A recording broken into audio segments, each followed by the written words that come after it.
Okay, so yesterday I filmed the whole second part that I promised to film for you guys. And then a whole bunch of stuff happened, and I was like, no, I'm going to refilm that because there's things to talk about. Because that video was probably about 15 minutes long, so it's really not a huge loss. But if you're new here, hi, I'm Cozy. I like to talk about sister wives and related reality television shows here on YouTube. I do like to remind you these videos are for entertainment purposes only. These aren't facts. They're just my opinions about public figures sharing their lives on television. So if that's cool, that's cool. All right, let's jump on in. So, you'll notice I brought back the temperature blanket for those who were asking about it. It's very heavy, and I'm still recovering from my surgery, so I haven't worked on it very much. I'm 2 months behind. At any rate, I also wanted to say I saw your comments. I see the criticism that you've left, and that's perfectly valid. And I think, honestly, really reasonable. Everybody was so polite in sharing how, no, I think I disagree with you, and that's totally chill. I think, I'll be honest, I definitely have a little bit of a bias because I have some very petty family members, and it really wrecked a lot of relationships with just how petty some of these family members could be. And unfortunately, those relationships haven't been repaired. So for me, I think I always have the bias of be the bigger person, don't rip the family apart, you never know when you're going to regret it. So, perfectly valid criticism. Thank you for leaving it. It really opened my eyes to a lot. But also, inside of all of that, someone left a comment letting me know that Christine had filed a paternity and domestic relations injunction against Cody. And so basically she's looking to establish paternity of Truly.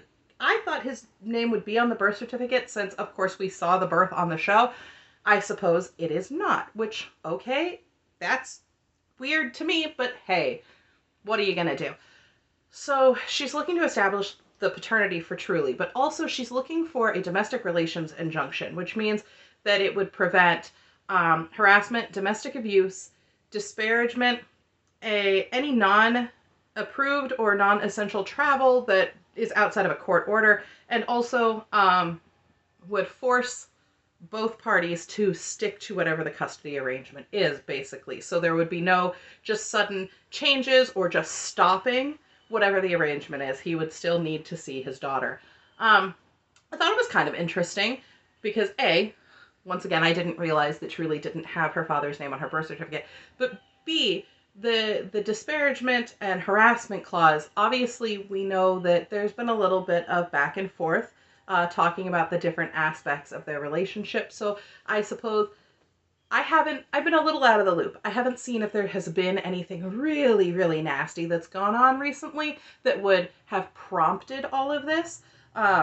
So I'm a little bit behind, but hey, that's what happens when you go through all of this. So that being said, let's hop back into the episode because Cody hasn't responded to this lawsuit and he's not necessarily required to make a public response to us anyway. I think for the first part of the episode, we definitely had way too much of the baby sprinkle. I could have done with I don't know, even a 25% reduction in what we got with the baby sprinkle. I think I would have liked to see a lot more of Maddie interacting with her siblings and the rest of the family. I would have liked to see a lot more of Mary's conversation with Brandy, if I'm being honest. I think that they did a great job balancing that conversation with Brandy because there may not have been a ton still left to discuss, but those are all the things we're about to talk about. I just think the baby sprinkle was too long. So after the break, we get Janelle and Christine. They're together because they're going to move Ysabel from North Carolina back to Utah. And Janelle thinks that this year away has been really good for Ysabel. She got to find herself. She got to experience being on her own for a little bit, but in a safe fashion. Oh no, here comes Graham. So Ysabel is ready to be in Salt Lake City, and she wants to go to the University of Utah and live in Salt Lake, but not with her mother. She's had that taste of freedom, and she would like to continue it. So Maddie's helping to load up the car, and she and Janelle are going to be driving back also with them. They do not say it at this point, but the context of this is that they are coming back for Logan's wedding because the kids come with them. Assumedly, Caleb does. We don't see him on camera, but perhaps he's not interested. So Janelle, as only a mother can, begins to lecture her daughter about watching her exertion level. Maddie's like, listen, it's pregnancy. I ache all the time. But Janelle's like, you shouldn't ache from exertion. I get it. Honest to goodness, I get it. And at one, they tell us that at this point, Maddie's about 4 months along, give or take, and Janelle is just wishing that Maddie would stop doing all the heavy lifting and leave it to the others. Can you please sit down, sir? Come on. So it's been months since Janelle has seen Cody, and she's just not thinking about him. She says the only time she really ever thinks about him is when she's thinking about the property, which makes perfect sense because they still haven't done anything with Coyote Pass. Janelle does get the impression, though, that Christine thinks that she's not over Cody yet because they didn't have this big breakup moment the way that Christine and Meri did. I don't think that Janelle needs a big breakup moment. That's not something that is really in her style. Christine and Meri are a little bit more about we need to sit down and have this big conversation. There's a little bit more of a dramatic flair there, if you will. Not that they are drama queens, just that, everybody likes that moment of just like, I can say my part and be done, right? Janelle, on the other hand, feels like the small conversations that they've had have been enough, and she doesn't miss him, so she's good. Robin and Christine may not feel like it's over, but Janelle knows that it is, and that's good enough for me. So Christine's explaining that even though she and Cody are over, she's still got Janelle, and she doesn't know that it's a plural family, because the kids and Cody don't really have a great relationship, and the wives don't have a great relationship with each other, so a plural family feels like the wrong words to use. Instead, she thinks that it's better to say that they have a sister-wife family, which actually seems really accurate, honestly, because that's still how they view each other. Cody jumps in to just laugh at the idea that Christine and Janelle are moving Ysabel back. And buddy, you didn't help her move there, so I'm not entirely sure why you thought you were going to get the call to help her move back. I think, based off of what we have seen, the whole refusing to go to the surgery and then, of course, refusing to help move to North Carolina really did do a lot of damage to Ysabel and Cody's relationship. And I'm not sure that she would have wanted to invite him to come help her move back. Cody does say at this point that Christine did not want the one big house because of Janelle and Meri. I understand. There had been relationships there that weren't very good, but on all honesty, in my opinion, she doesn't want the big house because of Robin. I think that's what she didn't really want. Christine does value her independence. We've seen that. But watching Cody constantly be at Robin's between Vegas and Flagstaff, that's a huge reason. And of course, we know he was at Robin's house in Vegas because he tried to justify it as she had a home office. I bet a lot of them did. You could have sat in Christine's library. Come on, man. He also asserts that Janelle is following Christine around basically like a lost little puppy. And honestly, Janelle's just doing her own thing and finding her own happiness. She didn't leave Cody because Christine did it first. She left because she felt like her children weren't being valued the way that she thought they should be valued. So he does say that it appears this way to him because he's no longer involved and doesn't get the big picture. And of course you don't. But then we're going to hop, skip, and a jump, too, over to Meri. She's in Vegas. She's going to go visit with her friend Brandy. She tells her, hey, I'm in town for some meetings. I'm going to California. I don't remember seeing Brandy before. But hey, we'll take as many side characters as we can get, right?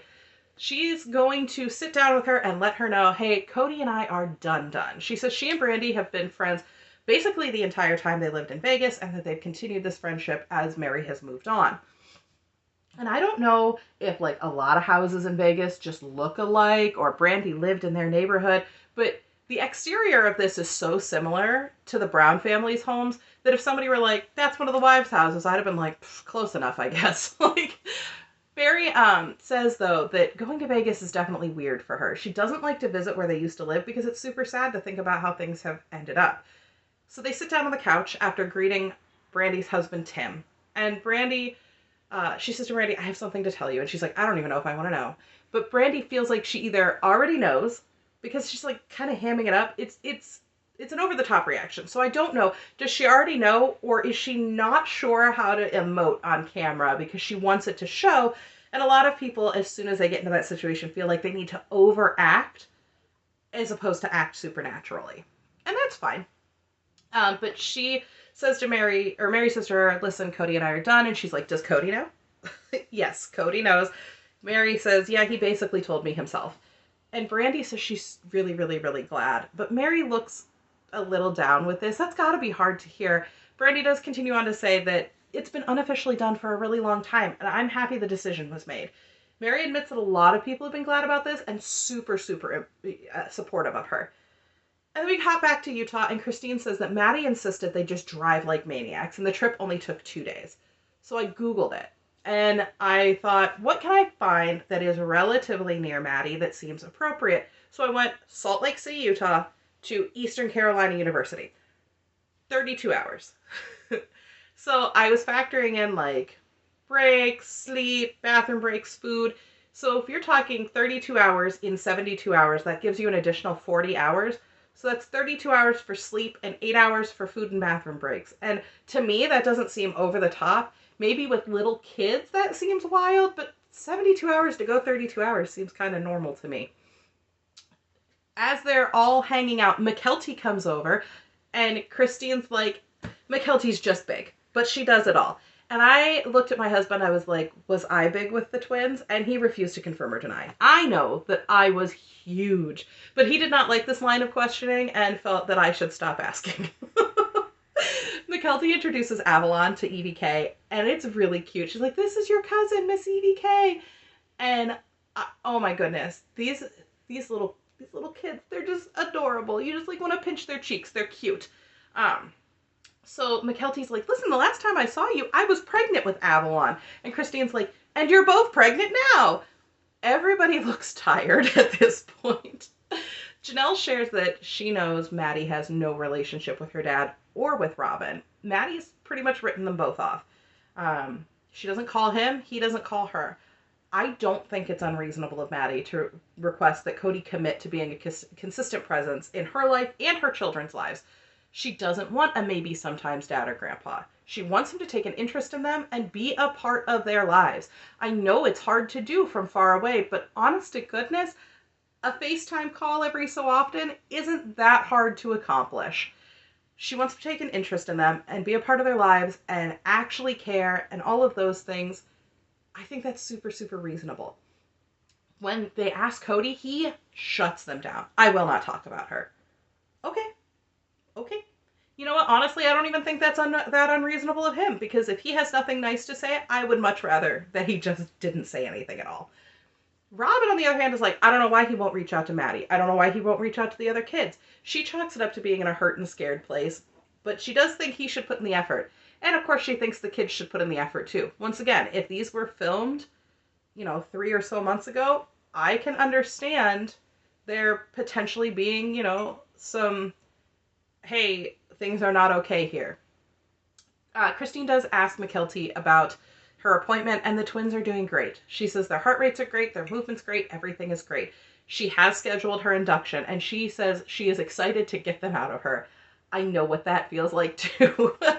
McKelty says seeing the family now is absolutely heartbreaking, because 14 years ago when Robert entered the picture, McKelty said the vibe was so much more us against the world. And they show us some flashbacks of the times in the early seasons. And yeah, it was. That was the vibe.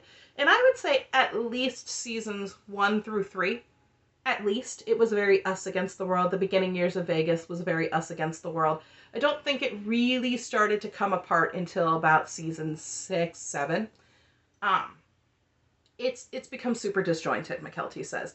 They share that Maddie's not just here to move Ysabel, or just for Logan's wedding, but also to look at some property in Montana for the brushes to build on. Christine's so excited and animated, but Maddie just seems tired. She seems like she'd like a nap. I don't blame her. Being 4 months pregnant is tiring. But Christine then goes, I know the secret. Janelle's talking about moving with them.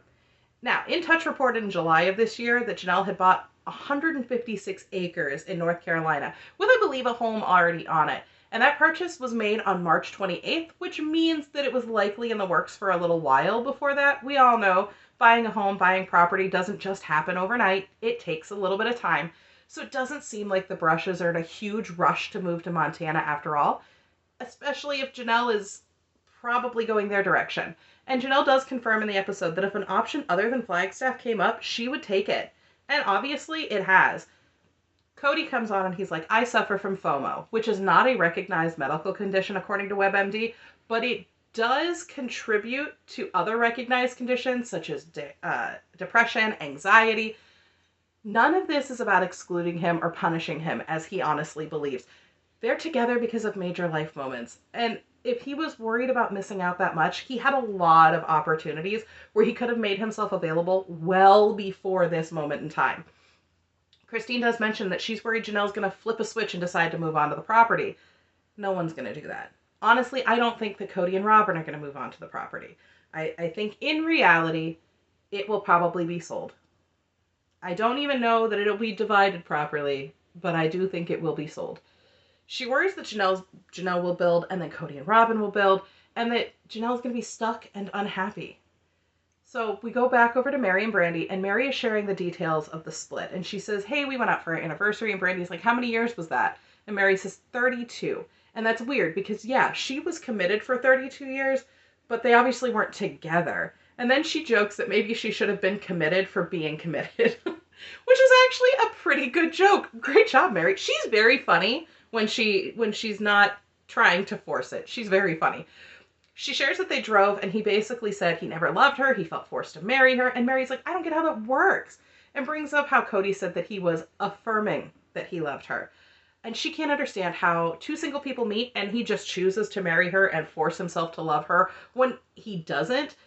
Cody, of course, is like, oh, well, Meri has her little accusations now.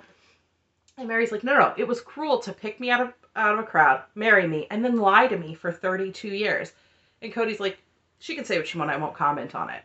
Obviously, whatever PR team they have working with them has told him to just stop talking, because that has been most of his commentary this episode. Meri and Brandy do agree that Cody and Meri have not had anything going on in years. So that says to me Brandy knew things were bad in Vegas. But Mary's like, listen, he made these promises to me that things would be better in Flagstaff. And if he has to justify now that he never loved me, fine. But they started this family. And she questions, why did you start this family with me then? Because Robin was only 10 or 11 at the time? She is right. Robin was about 11 when Cody and Meri got married and began this whole family. Brandy says that Cody is having like this super weird midlife crisis. And she says, let's be honest, he's always been Cody, but he used to be a lot nicer to you. And she's not seen him try for years. Mary's like, honestly, I felt for a long time that Cody just says things to push me out. And if he can push me out, then he isn't the one that left, and it's not his fault. So Brandy's like, does Robin know you broke up with Cody?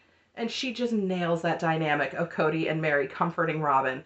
And we of course, whether we see it in the show or flashback mentally to Meri comforting Robin sitting there and Cody saying things like, this was the promise that I gave to you, that I would never be in a pathetic... Yeah, that whole thing. Honest to goodness, there are just certain Codyisms that my husband and I still say to each other. Every so often, something will happen that's mostly just silly. I think I dropped a dish and broke a dish, and it's just the knife in the kidneys over all these years. We have not let that one go. So for Robin's part, she says she feels like she's living in an alternate reality. And I don't know if she means one where all of this happened or one where none of this is real. I don't know what alternate reality she's living in. She can't wrap her brain around it. And Christine's like, I just wish that Robin would let Meri go and let Meri live her life. Cody let Meri go a long time ago, she says, and now it's time for Robin to do the same. Brandy's like, I want to call Cody and yell at him. And Mary's like, what would it matter? Like, that's not going to do any good. And Brandy's like, it would make me feel good. So on the couch, Meri says she doesn't care that Cody's going to be upset about this interview. But Brandy wants to know, what are you doing next? And of course, we know, and Meri knows, she's headed to the B&B. She's moving to Utah. And Brandy's like, I'm so sad and relieved for you because you weren't getting anything that you needed or deserved out of that relationship for 32 years. And Cody did not deserve you. Mary's sad because she signed up for eternity, not just this window of time. And she mentions that Cody's on this crusade now of polygamy as being unfair to women. And Brandy's like, that's not the Cody I know. And Meri says, a lot of people would say that that's not the Cody that they know. And so Meri says, I don't know that he really cares that polygamy is unfair to women. Maybe Cody's just unfair to women. And of course, he's very bent out of shape with that accusation. He says it's just as unfair to him because they can all leave, and did, and he can't. Bull hockey, Cody. You have the same rights and the same abilities as anybody else to walk away. And frankly, as far as Mary's concerned, you did. Meri goes on to say that they have that legal divorce, but their spiritual marriage is still intact. And the interesting thing she says here to note is she says, if I no longer considered myself married after the legal divorce, then no one else was either. It would invalidate their marriage covenants.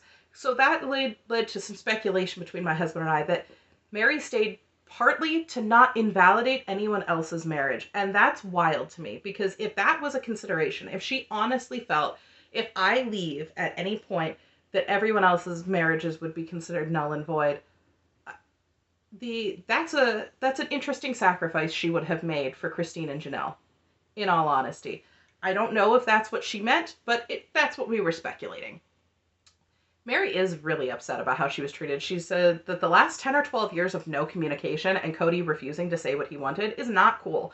She's upset with the story that he's been giving to everybody, the media, to us, to everyone. And we get a flashback to the intro of the very first episode where he says, hi, I'm Cody Brown, and you got to meet my family. We're polygamists, but not the polygamists you think you know. That whole thing, yeah. Meri's like, it's not fair to me, it's not fair to the family, and it's not fair to the viewers the way that he's been behaving. And Brandy asks about the land, and Meri's like, oh, I'm going to get my spot.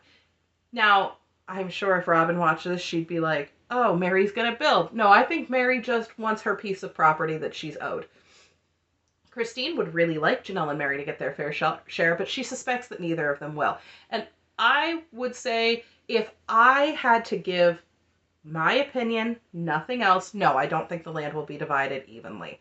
I think Cody would argue that Robin's kids still live at home, ergo she needs extra acreage, and Meri, you're by yourself, and here you go, you can have 2, and Janelle, here's 2 for you, and Robin will get the rest. If you ask me what my opinion was.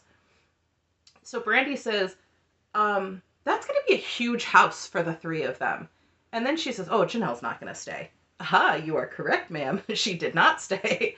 At this point, Meri is completely unaware that Janelle has left Cody, but also Janelle and Christine are unaware that Meri has. Brandy's like, oh, there's room for a couple more wives, because, that land's divided already. And Mary's like, no, it's not. It's not. Brandy actually speculates, does she think that Robin will leave too? I don't think so. I think if she were going to, she would have already done it. Meri says that she doesn't believe Robin has a bad heart, but she knows that other people, whether that's the audience or even members of their own family, definitely thinks that Robin does. And she says it's so hard because they were close at the beginning, but it is what it is now. And Robin and Cody have to find a way to live with that and with each other. Brandy's like, I think you're letting him off too easy, in all honesty, because I'd be angry. And she doesn't want Meri to feel like she's suppressed anymore. But Meri explains that she's not going to say things out of anger, even if she thinks them sometimes. But she does say the big thing right now is that all those years they weren't together, but technically married. She has the memories. She has the pictures. She has wedding gifts from her grandma and ornaments that were made with their pictures. What does she do with them? Like, I wouldn't know either, Meri. In all honesty, I wouldn't know what to do with these things either. And I understand her feelings that she needs to grieve a little more, because she says that considering the idea of like putting out a Christmas card that year of just her kind of feels like she's flaunting it. Like she's flaunting that she left. But the breakup of a long marriage and this big family is not something she's willing to celebrate. Christine says she has no idea where Meri and Cody stand, but she's happy being single and she loves her life more now than ever. And all she wants is for Meri and Janelle to have the same. Brandy says she doesn't like seeing Meri so hurt, so she's ready to burn some pictures. But Meri's not there yet, and that's perfectly reasonable. It has only been a very short window of time since Meri actually was able to sort of go to Cody and unload her heart, and she hasn't figured out how to let go of everything yet. Brandy says, I think part of it is that you just never knew how good it could be. My husband would never dream of saying the things that Cody said to Meri. And for 32 years, Meri put up with something that she didn't deserve, and Cody didn't deserve her. Meri's free now. But Brandy is wondering if Cody's going to wake up one day and think, what did I do? I threw everything away. And Meri says she's going to move forward. And if Cody's happy, good. All the better. But she does think Brandy's not wrong. Cody is going to wake up one day and wonder, what did I do? And she says he's going to be accountable for that, whether he likes it or not. And she's not wrong. He will be. So this second half of the episode, I actually found significantly more interesting than the front half. The front half just felt like it went on for far too long. This back half, I think we got a lot of raw, real emotion from people that, you know, that we either haven't met before, or some of the kids that we haven't seen for a while. We got some very real things out of it that were very interesting to me. I also think it's interesting that at one point Maddie's family was considering the move to Montana because we know that's where Caleb's from. And now possibly reconsidering if Janelle's moving to North Carolina. We'll see. I haven't seen anything that said that she has officially gone to North Carolina, just simply that she's bought property there. So we'll see what happens from there. But what do you guys think? Do you guys think it's interesting that Christine filed the injunction and the paternity? Do you think that that I'm still crazy for the things that I said in the last episode? Because let me tell you, or the last video, let me tell you, if you do, I'm chill with it. That's cool.